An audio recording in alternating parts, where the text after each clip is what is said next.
I was driving yesterday and I was chewing a piece of gum. I was popping my gum and I bit the shiitake out of my tongue. It's so bad. Look at it. No, it's really, Look at it. it's really bad. It's a raised bump. I was on the phone with Josh and I was like, and another thing. Ah! Oh my God. It's really bad. I know.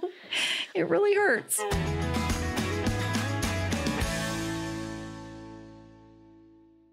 I have a question for you. We cut back to Pam's desk area. Mm-hmm. So at around 37 seconds, Jenna, there's an I Heart You pillow. Yes. There's like a red Valentine's bear. What's up? What's up? This isn't the Valentine's episode. What's going on?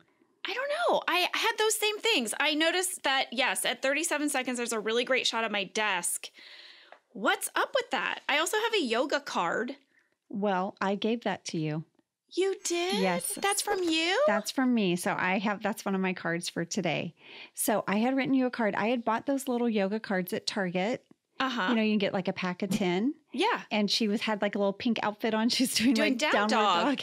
And so I had written you a card on that and you kept it and you had it on your desk. You know, that is so sweet. I had become a series regular and we were so excited. And I just wrote a little card about just like, I was so excited that we could have our lunches and all that You guys, stuff. this is an Angela thing you should know. You still do that to this day. You love these little cards. It's so cute. And you are very good at handwriting just messages of gratitude. Mostly, like, I have so many from you. I'm so grateful for this friendship. And it's the sweetest thing about you. Oh, thanks, Yeah, lady. you're really good at that. I put a note in my daughter's lunch a lot, and I made one this morning. I drew a little palm tree and a beach because she Aw. loves the beach, and I just put "Have a great day." That's a very sweet thing about you, Angela. Oh, well, thank you. But now looking back, I'm sure like the yoga card must have been weird, but I guess I probably just thought they were cute. No, I think because I did yoga. Didn't I do yoga? You did yoga, and you brought me to a yoga class, and it was one of the most Yeah. painful experiences of my life, which is Wait, but to be fair, I had brought you to what I thought was a beginner yoga class. Well, first of all, you're like, Ange, go to yoga with me. And I said, Jenna, I've never been to yoga. I don't really get it. I don't understand it. I don't know what any of it means. I'd have to go to a beginner. Yeah. And you were like, I've got it. It's amazing. Yeah, there's this one on Tuesdays. We'll go to this beginner yoga class. It'll be terrific. We waited for a day off. You took me to that yoga class. Mhm. It was not the beginner class. It was so not beginner. And this woman was like militant. I thought yoga was like supposed to be like a peaceful stretch. She was like, like she was yelling. And then she got an mad at me. intermediate flow class I had for no- anyone who does yoga. And she was like basically speaking a different language. It was like shavasana and stuff like that. I don't know what that means. I didn't know what that meant. And she got really annoyed with me. Do you remember? I do. And I felt really protective of you because, and I was Then irritated. we started giggling. Yeah. Oh, and we then got she in really trouble. didn't like that. No, but I just kept thinking the whole time, what the heck? This is explain. This is beginner. But if anyone knows, like yoga flow, they just shout out the poses and it goes really fast and they don't even explain what they are. And I kept raising my hand. And you're like, I was so mad. And afterwards I was so fired up to complain because here I had finally convinced you to go to a yoga class with me. I knew this would never happen again after this debacle. And it turns out I read the schedule wrong. And it was, in fact, an intermediate flow class. I mean, that's what it was. When you realized that, do you remember what you did? No. You started laughing. Oh, You started laughing so laughing hard. now. You were like, oh, sorry. I was like, oh my God. But then Angela- there was a pose. Wait, you guys have to know. If you've I'd never been to yoga.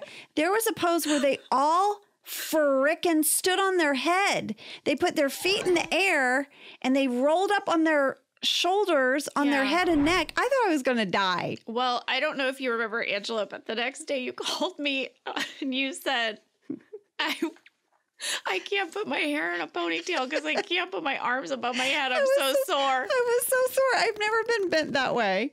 I was so sore. And That's what she said. That's what she said. Oh, dear. That was too no. much. Oh, no. But I didn't go to yoga for years. It took me years to go back to yoga. This is, by the way, I think a fitting tangent, another injury. I know. And might be why I gave you a card with the yoga lady on it. Maybe it was.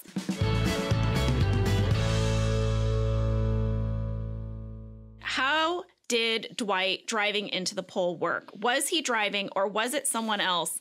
I reached out to Rainn Wilson to get the full story on this. What did my tall, geeky man, love of my life, say? Here's what he said. He said, if you notice, you never actually see the crash. No. You just hear it. So they just put the car there and he just staggered out of it. Later, when he's driving away, that was a stunt driver. Rainn never actually drove the car. Another fan question. What did Rainn Wilson use for his throw up on the car? Ugh.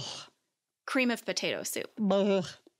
And Rainn told me it was actually his idea to throw up across the back windshield. In the script and on the day, he was directed to throw up on the pavement outside of the car. But he thought it would be funnier if he threw up across the back windshield. They only did about 2 takes, but he said he really hurt his neck. Doing the fake throw up? Yeah, because he said he had to Project? Yeah, he had to propel his neck forward so that the vomit would really splatter. And he said it was sore for 2 weeks afterwards.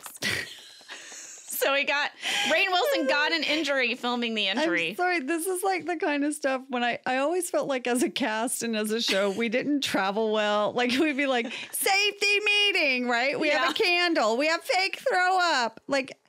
And then there's other shows with insane explosions and car chases, but we get an injury from fake vomiting. We did. He did. I'm sorry, Rainn. All right, so the next thing that happens is that Michael enters on crutches and he has his foot in bubble wrap. I have a question for you, Jenna. Mm-hmm. Speaking of bubble wrap. Yeah. Not too long ago, you injured your foot. I did.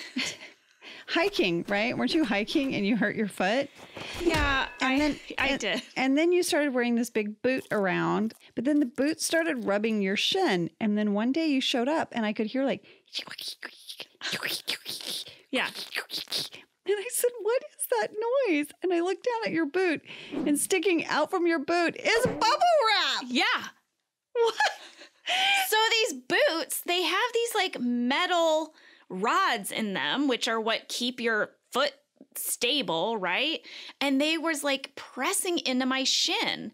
And I complained about it on Instagram. I just said, anyone who's ever worn these, how did you make these comfortable? Because it's my foot feels better, but now my shin, I feel like I'm bruising my bone of my shin. Someone jokingly wrote back and said, you should wrap it in bubble wrap like Michael. And I was like, well, that's all right, not a bad idea. And it worked. It was so effective. Hot tip, anyone who has to wear a boot, just wrap your shin in bubble wrap. Thank you, Michael Scott. Thank you, Michael Scott. Thank you, the injury.